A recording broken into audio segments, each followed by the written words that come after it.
This is UMAR AHMED for IFL TV in association with MTK Global. I'm in a Peacock. Obviously, you guys are going to move gym in a couple of weeks. Yeah, does it feel a bit sad that you're going to be leaving this place? Yeah, man. It hasn't really kicked in yet, though. It has a little bit, actually, because we started moving all the stuff. But I think once we move into the other gym, it's going to start feeling like, oh, man, I'm going to miss Peacock. But we're here now, so it hasn't really kicked in yet. Denzel, so let me just explain what's happening here. We're recording this interview. No one knows you're fighting Mark Heffron, but we both know. We don't know the date, etc. I can only put this out once it's announced. So it's sometime in September, but we can't give an accurate date. But we know the opponent, Mark Heffron. That fight has been talked about for so long. Finally got it on. You must be delighted. Yeah, I'm happy, man. This is the kind of fight I think I needed to put my name out there into the mix, because everyone's mentioned everyone else's name for the mix and all these British titles and the British middleweights that could be moving on, and no one says my name. So this is my opportunity to put my name in that mix. So this is the right fight for me at the right time, I think.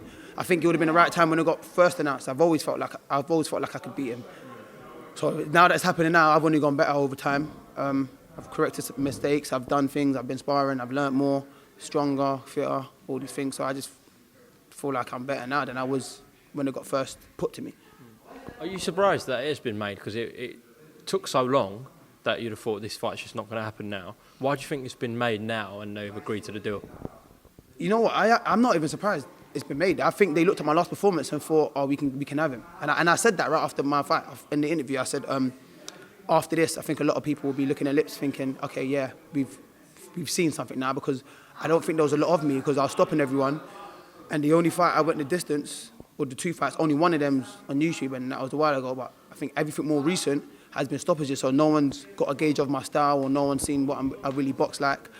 So seeing that fight, they see someone push me a little bit, and they think, oh, is that all it takes? We got him. Oh, he gasses out here and there and does this and that. So I think they feel like they've got me. And where he has the same manager as Mick Hall, and he was doing the corner, Kevin Marie, he probably thinks, yeah, we know how to beat him now, which is perfect. That's good. So I think that's the only reason that got made, not because no one wants it or they felt like that's just because they feel like they've seen a bit of me now. That's why I feel like it's got made. And yeah, I'm happy about it anyway. So either way, it's going to be a different fight anyway. It's not going to be nothing like the Mick Hall fight, because he doesn't fight like Mick Hall, does he? But it's going to be a good fight either way. In terms of your fight with Mick Hall, let me just ask you about the criticism you were getting for the showboat and etc. Do you want to just make a response to people giving you stick? I didn't even realise I showed, but these are things I do in the gym. I was just trying to be comfortable with myself. I was trying to relax a bit more, because I felt like at times I was tensing up a bit, and I was just trying to throw maybe a bit too much in all my shots. So I thought, I'm trying to relax a bit, loosen up, drop my hands, move my head a bit, just to loosen myself up. I wasn't really trying to showboat on purpose. It's just things I do normally in the gym. And so I don't really care what anyone says, because I do it anyway. Whether there's a crowd or not, I don't need a crowd there to showboat. I do what I do when I want to do it. And I feel like that's what I've done. But I wasn't trying to showboat to make it seem like I was pissing the fight, because Mick Hall's a good fighter, and he did push me a little bit, and I think he would push any prospect in the division also. But it's just what I do, innit? And I felt like doing it on the night. Well, I think it's August 17th today, so not long till it will be officially announced with you and Mark Heffron. What 3 or 4 weeks max to go now. What happens when you meet Mark in the ring, Denzel? I beat him. That's it. I beat him. I beat him. That's it. Fair enough. That was short and sweet. Let me ask you about Felix Cash. Obviously, he just defended his middleweight Commonwealth title against Jason Wellborn. Impressed with Felix? I thought he done well. I thought he done well. I didn't think Wellborn done what I expected him to do for some reason. I thought he was going to do a lot better than that. Maybe because I've seen him in the past, but I guess these last 2 fights took a toll on him, which makes sense. He's getting older and stuff. But yeah, Felix done what he needed to do and stopped him. But I just feel like it was an average performance. He got the stoppage, well done to him, but I thought Wellborn would have been better. Okay. Of course, Frank Warren put a proposal to Eddie Hearn and Sky Sports about making fights with his guys against Frank's guys and matching some really good fights. Now, that could be a potential one, you and Felix. And Frank has also said that if you beat a matchroom fighter, you get a bonus. So I'm sure you'd be up for fighting Felix Cash, eh? Yeah, 100%. I would have fought him anyway, but now he's giving out bonuses. That's even more of a reason. But yeah, I think the Felix Cash fight would be a good fight. I like that fight. I've always looked for that fight. I've not looked for it because I haven't said out loud that I want to fight him because he's been on the other side of things. But that's always a fight that when someone's asked me, I'd be like, yeah, I'll take that. That I want to fight. I'd fight Felix Cash because he's one of the big names in the country, innit? So why not? Well, it definitely seemed unrealistic before, but since this whole thing, slightly more realistic. Whether Felix would defend his title against you is another thing, because he has, just defended his title live on Sky Sports. He's Commonwealth champion, so he's probably looking at other things beyond. But now I think it's easier to mention Frank and Eddie's fighters together because they've had a phone call and they're going to have a conversation and a bite to eat, and hopefully some deals can be made, eh? Yeah, 100%. I wouldn't even expect that fight to be one of the first to get made. Like they said, if they made a few fights that would be good fights, but like you said, a lot of these fighters have just defended titles or won titles and are looking to move on. So it's one of them things where he probably wants to move on. So I think they spoke about, before all of this, they spoke about him fighting for the European and that, so we're going to be looking to that. But I think after the first couple fights get made with Frank and Eddie, that would be easier to make because they've already done business together and it'll be easier to throw more names in the hat.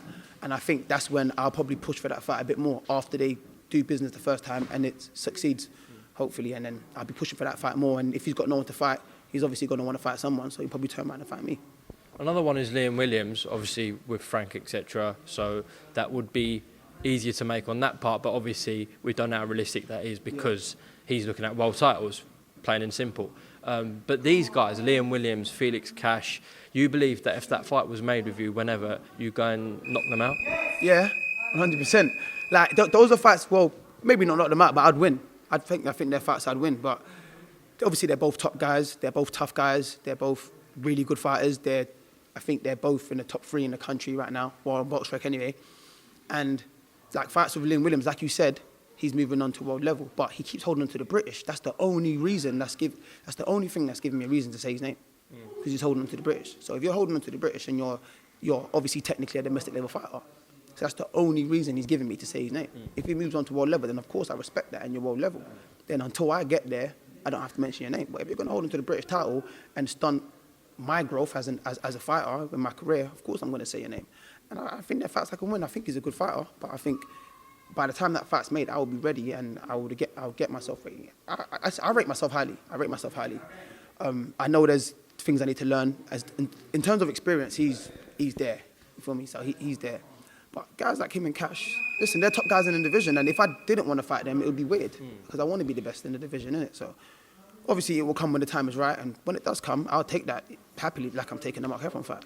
I think that's fair enough, but Liam's been in your position. He calls out everyone under the sun, so I'm sure he can understand why you're mentioning his name. And you're right, he's still British champion, so it does have relevance to you.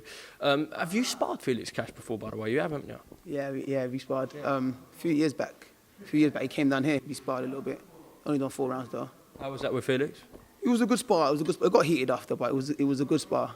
Did it? It got heated? Yeah, a little bit. What happened? It went off, innit? Like, we were sparring, and then on the last round, there was a bit of dirtiness from both of us, I should say.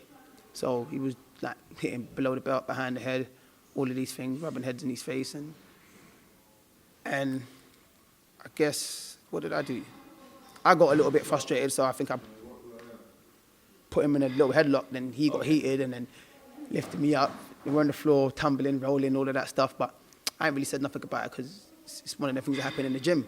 But obviously you've asked me, so I'm speaking about it. But yeah, he got a bit heated and we haven't sparred since. I've seen him, it hasn't been anything.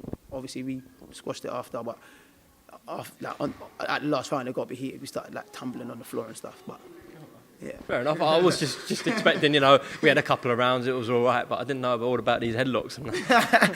It was interesting, yeah.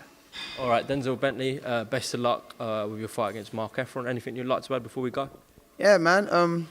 Well, nothing really, but just keep looking out for me. I'm coming, man. I'm coming. Good video as well of your fans for the Mick Hall fight. Oh, yeah, that was good. Yeah. All my friends and my cousins and my friends all linked up at my cousin's house and had all their 2 sharp gear on and stuff. That was kind of sick still. Yeah. All right, Denzel, thank you very much, and we'll catch up soon, all right? Nice one, thanks.